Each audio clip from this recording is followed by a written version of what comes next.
Jaël show mutazana ba jaloux et ça grâce te moté moto bazo que la jalousie et zande Jaël show grâce te mboko que la jalousie nani moto bazo linga alobela lisu le kingi te ezali Jaël show mingi bazane jaloux po Jaël azo kanga penza makasi po sans Jaël ko moto moko te na lobi bien ba oba tikali akobangisa ba musicien na ba porte parole le king akozala ka le king wana ebana ba royaux bakozala bapeka ba royaux mais moto ako faire trembler ba musicien pe ba porte parole bakanga munoko eza Jaël shokati eza même pas maniqué mais maniqué atikala kosala lokwa Jaël te asane makambo ebele minene tomona ngo pe toyebi yango voir même maniqué alobisa sindi akendaki pe boloko tomonaki yango mais makambo Jaël azosala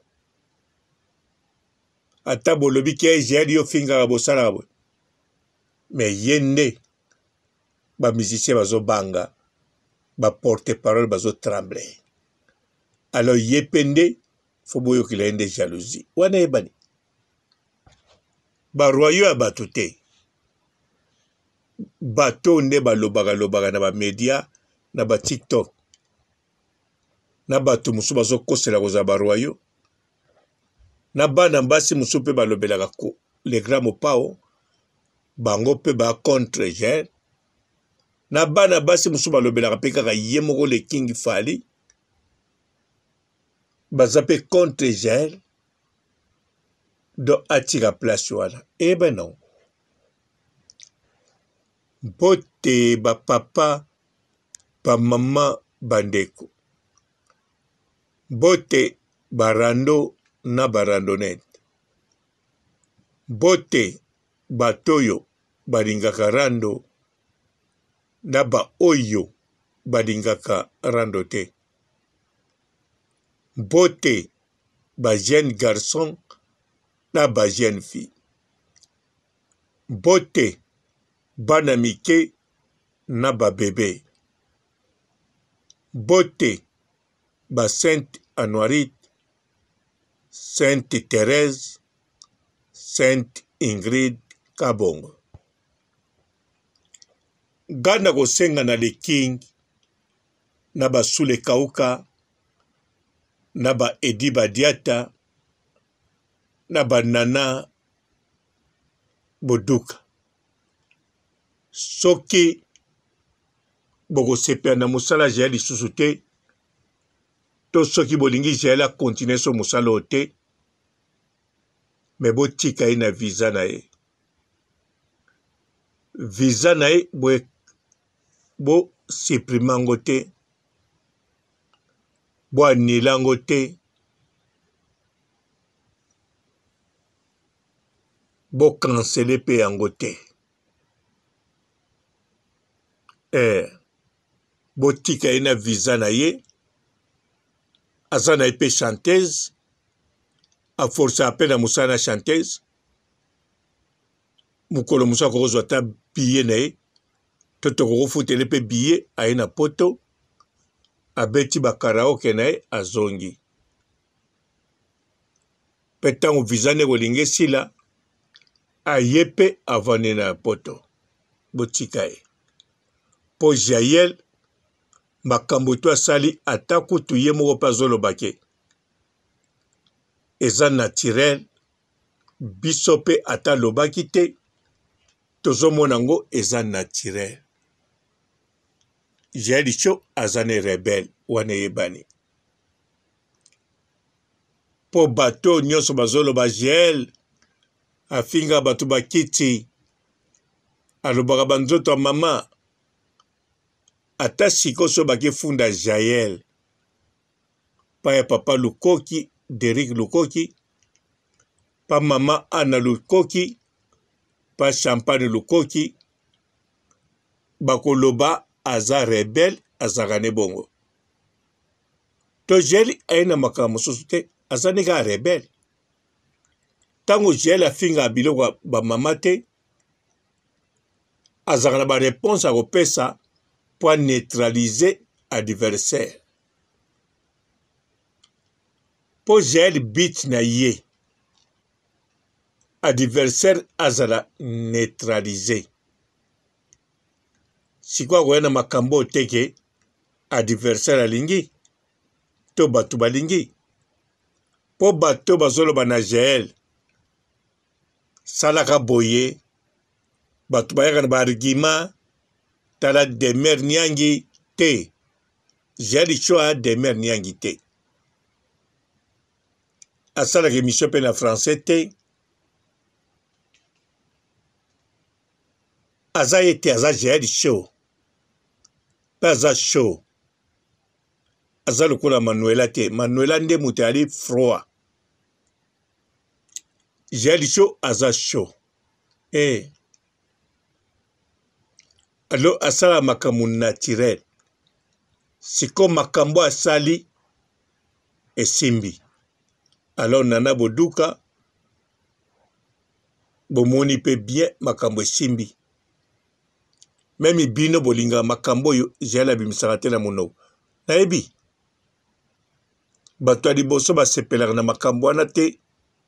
Eza bino Edi Badiata, Nana Boduka, Sule Kauka, basepelaka na makambo yo Jael alobaka te.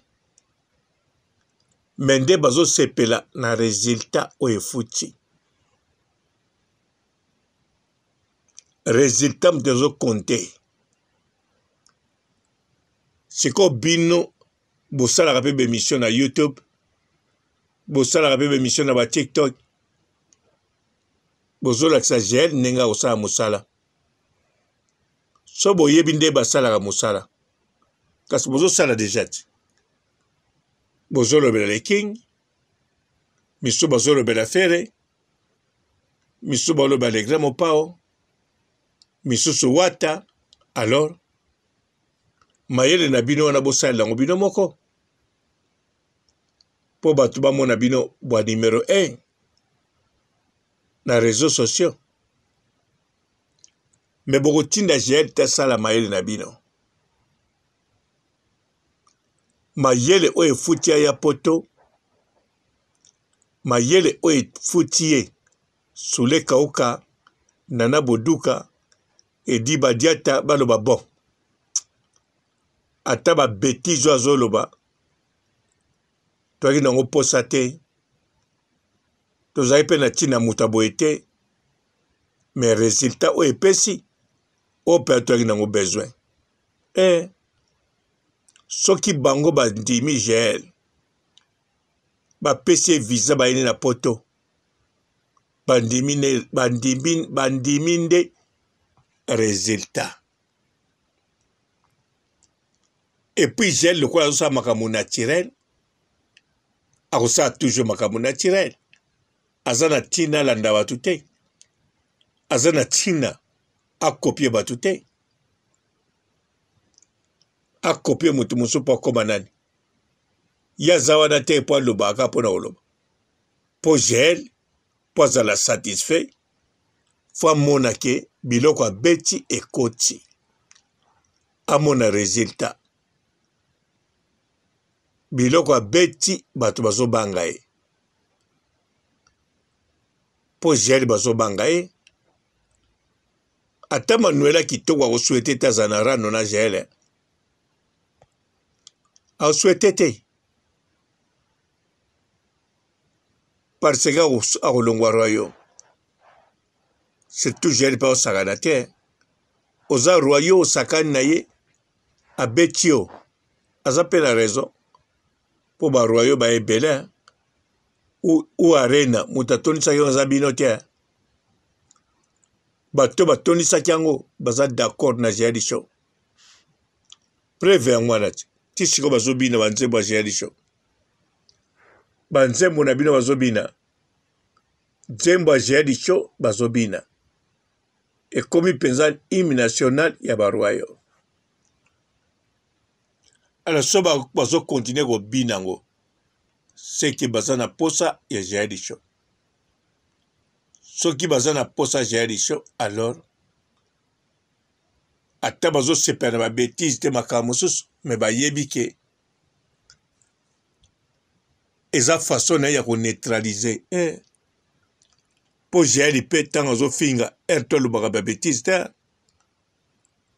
azo neutraliser bato mosusu na makambo ya mike a neutraliser ka motu na bango moko manike ba beti ka na biloko dadas ba tie njete na kati rien oya biloko ba mamarie alobi kaka modèle amonaka manike to Géadi Show bandeko oya victime soki bokolongola ye pa na bino na groupe na bino botika ye na visa na ye bodésactive yango te yaoka denga naloba na bino. Ciao. Il vient doter la grande sœur mais repart avec la petite sœur. Une affaire de dot qui a mal tourné secoue la toile en ce moment. Un monsieur rentre de l'Europe pour doter sa chérie et commet l'irréparable. Voici l'histoire de la dot qui a mal tourné. Je suis une Camerounaise vivant en Belgique depuis 13 ans. À mon arrivée dans ce pays, ça n'a pas été facile pour moi, car ma famille s'était battue pour m'envoyer ici. Je devais aussi me battre ici pour les soutenir au pays. Pour cela, je devais allier études et petit boulot. Le temps passant, j'ai terminé mes études et trouvé un emploi, ce qui me permettait de soutenir ma famille sincèrement. Fin 2021, j'ai fait la rencontre d'un homme, camerounais. Et je vous assure que nous vivions le parfait amour. Il a voulu s'engager officiellement et nous avons fixé la dot au pays pour décembre 2022. J'ai informé l'entreprise que je prendrais des congés en décembre.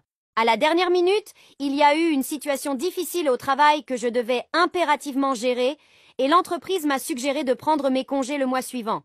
J'ai informé mon partenaire et je lui ai dit que je ne pourrais pas voyager pour le pays avec lui en décembre. Il m'a dit que ce n'était pas un souci et que, vu que ce n'était que la dot, on pouvait la faire en mon absence. Il a donc voyagé, et pendant la dot, quand nous faisions le rituel, c'est ma petite sœur qui m'a représentée. Ce jour-là, il est tombé sous le charme de ma petite sœur et a informé la famille que c'est plutôt elle qu'il veut maintenant épouser. Sans scrupule, ma sœur et ma famille ont accepté. Et voilà comment ils ont transformé ma dot en celle de ma petite sœur. Je n'étais au courant de rien pendant un bon moment, car ils ont bien gardé le secret. À son retour ici, il est devenu bizarre et distant. J'ai appelé ma maman pour lui demander comment elle a pu cautionner une telle chose, et elle m'a simplement répondu que ma sœur c'est toujours moi, donc qu'elle ne voit pas de problème à ça. Quelques semaines plus tard, mon petit frère m'a fait savoir que la véritable raison pour laquelle ma famille a accepté cela, c'est parce que, depuis que je suis ici, je n'ai jamais fait monter quelqu'un. J'ai vraiment mal depuis ce jour. Je ne comprends pas cette cruauté venant de ma propre famille. Cher lecteur, que pensez-vous de cette histoire? Il vient doter la grande sœur mais repart avec la petite sœur. Une affaire de dot qui a mal tourné secoue la toile en ce moment. Un monsieur rentre de l'Europe pour doter sa chérie et commet l'irréparable. Voici l'histoire de la dot qui a mal tourné. Je suis une Camerounaise vivant en Belgique depuis 13 ans. À mon arrivée dans ce pays, ça n'a pas été facile pour moi, car ma famille s'était battue pour m'envoyer ici. Je devais aussi me battre ici pour les soutenir au pays. Pour cela, je devais allier études et petit boulot. Le temps passant, j'ai terminé mes études et trouvé un emploi, ce qui me permettait de soutenir ma famille sincèrement. Fin 2021, j'ai fait la rencontre d'un homme, camerounais. Et je vous assure que nous vivions le parfait amour. Il a voulu s'engager officiellement et nous avons fixé la dot au pays pour décembre 2022. J'ai informé l'entreprise que je prendrais des congés en décembre. À la dernière minute, il y a eu une situation difficile au travail que je devais impérativement gérer et l'entreprise m'a suggéré de prendre mes congés le mois suivant. J'ai informé mon partenaire et je lui ai dit que je ne pourrais pas voyager pour le pays avec lui en décembre. Il m'a dit que ce n'était pas un souci et que, vu que ce n'était que la dot, on pouvait la faire en mon absence. Il a donc voyagé, et pendant la dot, Quand nous faisions le rituel, c'est ma petite sœur qui m'a représentée. Ce jour-là, il est tombé sous le charme de ma petite sœur et a informé la famille que c'est plutôt elle qu'il veut maintenant épouser. Sans scrupule, ma sœur et ma famille ont accepté. Et voilà comment ils ont transformé ma dot en celle de ma petite sœur. Je n'étais au courant de rien pendant un bon moment, car ils ont bien gardé le secret. À son retour ici, il est devenu bizarre et distant. J'ai appelé ma maman pour lui demander comment elle a pu cautionner une telle chose, et elle m'a simplement répondu que ma sœur c'est toujours moi, donc qu'elle ne voit pas de problème à ça. Quelques semaines plus tard, mon petit frère m'a fait savoir que la véritable raison pour laquelle ma famille a accepté cela, c'est parce que, depuis que je suis ici, je n'ai jamais fait monter quelqu'un. J'ai vraiment mal depuis ce jour. Je ne comprends pas cette cruauté venant de ma propre famille. Cher lecteur, que pensez-vous de cette histoire ?